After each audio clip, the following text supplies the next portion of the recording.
प्रिय आत्मन, सहज योग में आज यारी साहब के एक सवैये को ले रहे हैं।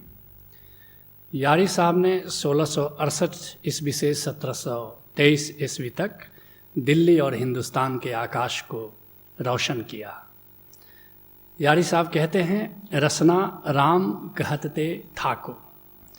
राम कहते कहते, मंत्र जाप करते करते थक जाते हैं लोग, लेकिन तब भी ये ख्याल नहीं आता कि सालों से, वर्षों से राम जप रहे हैं, मंत्र जप रहे हैं।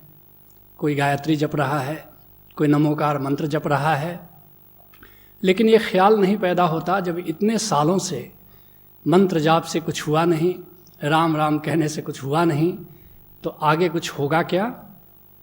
जब 1944 में बंगाल में अकाल पड़ा तो बच्चन ने भारत की अस्मिता को ललकारते हुए एक अद्भुत काव्य रचा। बंकिम ने गर्वोन्नत ग्रीवा, उठा विश्व से था यह पूछा, के बोले माँ तुम्ही अबले। मैं कहता हूँ तू अबला है, तू होती माँ अगर न निर्बल अगर न दुर्बल, तो तेरे ये लक्ष्य लक्ष्य सुत। उसी अन्न से, उसी धान्य से जिन पर है अधिकार इन्हीं का, वंचित रहते, भूखे मरते, हारे को हरिनाम सिमरते। और फिर क्या हुआ हरिनाम जपने से? जब न राम टस्से मस होते, नहीं बरसते तुम पर रोटी, सुरुआ बोटी। तुम हो अपना भाग्य कोसते, मन में सोचते, यही लिखा था यही बदा था। हुई है सोई जो राम रचि राखा, को करी तरक बढ़ा वहीं शाखा। अंतिम सांसों से रट रट कर तुम जाते मर, लेकिन जीवित रहने पर भी कब तुम थे पशुओं से बेहतर। पश्चिम की है एक कहावत, इसको सीखो, इसको घोखो। God helps those who help themselves. Ram सहायक उनके होते जो अपने हैं स्वयं सहायक। कहते हैं, रसना राम कहते थाको, पानी कहे कहूँ प्यास बुझत है। प्यास बुझत यदि चाखो, पानी पानी कहने से प्यास बुझती है। कुछ खोजना होगा, कुछ निकलना होगा अनुसंधान में, उसको चखना होगा उस पानी को जिससे प्यास बुझती है। कैसे चखोगे? कहते हैं, पुरुष नाम नारी जो जाने, जान बूझ जनी भाखो। कहते हैं यारी साहब, बड़ा प्यारा अंदाज है कहने का। सुनो, कह सकता हूं, मैं उसका नाम ले सकता हूं, लेकिन नहीं ले रहा हूं। जान बूझ जनी भाखो, जान बूझ कर नहीं ले रहा हूं। मुझे एक प्रसंग याद आता है। सीता जा रही हैं, राम जा रहे हैं, लक्ष्मण जा रहे हैं, और छेड़ने के लिए भिलनी पूछती है एक कि इसमें से तुम्हारा पति कौन है? सीता कहती हैं, ये जो छोटे से हैं, गोरे से हैं, सलोने से हैं, इनका नाम लक्ष्मण है, और ये मेरे देवर हैं। अर्थात अब जो बच गए वे मेरे पति हैं। ऐसे ही आदर से नहीं ले रहा हूं अपने प्रियतम का नाम। जान बूझ जनी भाखो, दृष्टि से मुष्टि नहीं आवे, नाम निरंजन वाको। बड़ी प्यारी बात कह रहे हैं। सिद्धांतों से परमात्मा नहीं मिलता।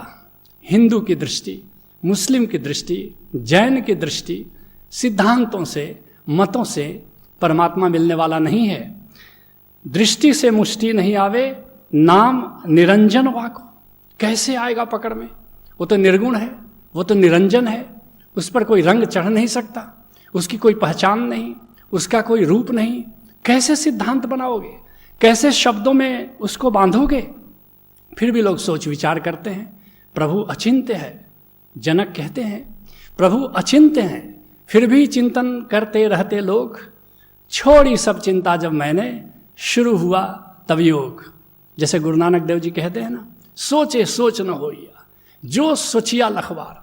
तुम लाख बार सोचो, लेकिन गोविंद के बारे में, उसके स्वरूप के बारे में तुम सोच नहीं सकते। गुरु प्रताप साध की संगति, उलट दृष्टि जब ताको। कैसे होगा? पहली बात, बुद्धम शरणम गच्छामि। पहला सूत्र है गोविंद को पाने का। जीवित सदगुरु की बाह पकड़ो, जीवित सदगुरु के चरणों में झुको, जीवित सदगुरु की शरण जाओ। ये तुम्हारा पहला कदम होगा। गौतम बुद्ध कहते हैं, दूसरा कदम क्या होगा?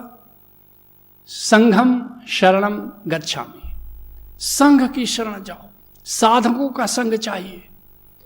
तुम अकेले चलोगे तो थक जाओगे, रुक जाओगे, हौसला खो दोगे।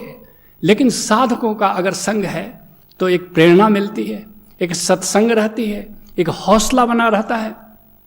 जैसे पुल से एक सिपाही गुजरता है तो कुछ नहीं होता, मगर सिपाहियों की एक पूरी बटालियन जा रही हो सैनिकों की तो कदम ताल तोड़ दिया जाता है। नहीं तो एक साथ इतने कदम अगर उठते हों तो सेतु भी टूट सकता है, इतनी ऊर्जा पैदा होती है। इसलिए साधकों का संग अगर एक साथ समाधि में जाए तो इतनी दिव्य ऊर्जा पैदा होती है कि वो ऊर्जा तुम्हें आगे बढ़ाए चली जाती है। तो दूसरा कदम होगा संघम शरणम गच्छामि, और तीसरा कदम होगा धम्मम शरणम गच्छामि। उस धम्म को जानो, परमात्मा को जानो, रीत को जानो, उस ओंकार को जानो और उस ओंकार से जुड़ो। ये तुम्हारा तीसरा कदम होगा। फिर तो ओंकार के मार्ग पर कदम बढ़ते ही चलते हैं, बढ़ते ही चलते हैं। गुरु प्रताप साध की संगति और उलट दृष्टि जब ताको, और जब तुम्हारी दृष्टि अब पलट जाती है, संसार से भीतर की ओर हो जाती है, जिसके लिए चरणदास जी कहते हैं इंद्री पलटे मन विषय। इंद्रियां अब भीतर मन पर आ जाए, मन पलटे बुध माही, साक्षी पर फिर आ जाओ, मन से भी पार, मन से भी भीतर। इंद्री पलटे मन विषय, मन पलटे बुध माही, बुध पलटे हरि ध्यान में फेरी लय हो जाही। और साक्षी भी हरि सुमिरन में आ जाना चाहिए, और फिर हरि सुमिरन के भी भीतर और भीतर जहां लय हो जाओ गोविंद के साथ, समाधि में चले जाओ। यह मार्ग है। लेकिन कैसे जाओगे? कैसे जाओगे गोविंद के पास? कैसे खोलोगे दरवाजा? बहुत ही सुंदर कहते हैं, यारी कहे सुनो भाई संतों, वज्र वेद कियो नाको। सुनो भाई संतों। संत कौन है? जहां भक्ति और ज्ञान मिल जाता है, जहां भक्ति और ज्ञान संतुलित हो जाता है, वह संत है। जैसे भक्ति की यमुना और ज्ञान की गंगा जहां मिल जाए, वहां संगम हो जाता है, वहां सरस्वती छिपी हुई रहती है। यह सरस्वती सहज योग है। ज्ञान योग, भक्ति योग और सहज योग, गंगा यमुना और सरस्वती तीनों का जहां मिलन हो जाता है, वहां संगम प्रकट हो जाता है। संत वही है जिसमें ज्ञान और भक्ति का मणिकांचन संयोग हो जाता है। और ऐसा तो तभी होता है जब सहज योग के मार्ग पर कोई संत चल पड़ता है। वज्र वेद कियो नाको, और याद रखना बड़ी सुंदर उपमा संतों ने दी है, वो वज्र किवाड़ है, वज्र का किवाड़ है, ऐसे नहीं टूट सकता। लेकिन अगर उपाय कोई बता दे, गुरु उसकी चाबी दे दे, तो ताला खोल सकते हो। और जब भीतर जाओगे तो आज्ञा चक्र के पास शिव नेत्र पाओगे, वो दरवाजा है। कहते हैं यारी साहब कि मैंने उसको वेद दिया है। कहाँ से वेदन करोगे? दरवाजा जब छेद करते हो तो जहाँ कमजोर उसका बिंदु होता है, दीवार जब छेदते हो तो जहाँ कमजोर होता है, कोमल होता है, वहां पर छेद करते हो। आज्ञा चक्र के पास, शिव नेत्र के पास अगर तुम छेद करो, वहां तुम देखो, तो फिर देखोगे कि तुम्हारा प्रवेश भीतर अंतर गुफा में हो जाता है। 10वें दरवाजे पर थिर हो, अनहद सुन मस्ती में डोलो, अति विरह वेदना से कैसे छेद करोगे? सुनो उसका राज।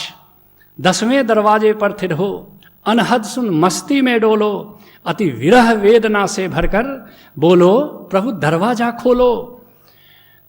हरि ढोल बजाता आता है, तुमको अंदर ले जाता है। अथ अनहद शरणम गच्छामि, भज ओशो शरणम गच्छामि।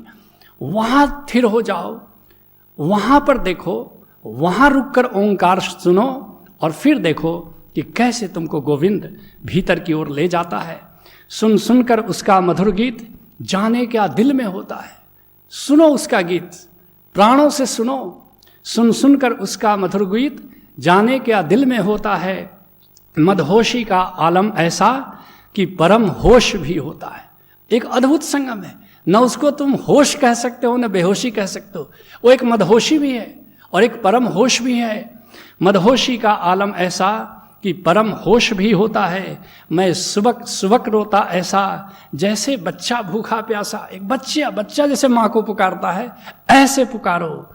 अथ क्रंदन शरणम गच्छामि, भज ओशो शरणम गच्छामि, वहाँ तुम्हारे शब्द नहीं पहुँचते, वहाँ तुम्हारे आंसू पहुँचते हैं।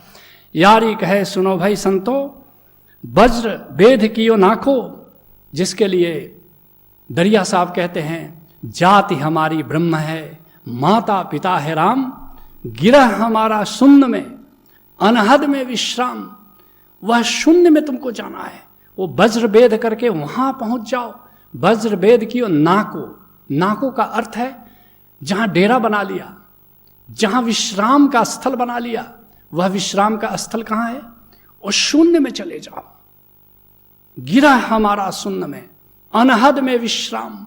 और उस अनहद की झंकार जहां बज रही है उस लोक में पहुंच जाओ। और वहां की ओर यारी साहब इशारा कर रहे हैं कि वहां जाकर के विश्राम करो। अनहद में विश्राम करना सहज योग है। हरि ओम तत्सत।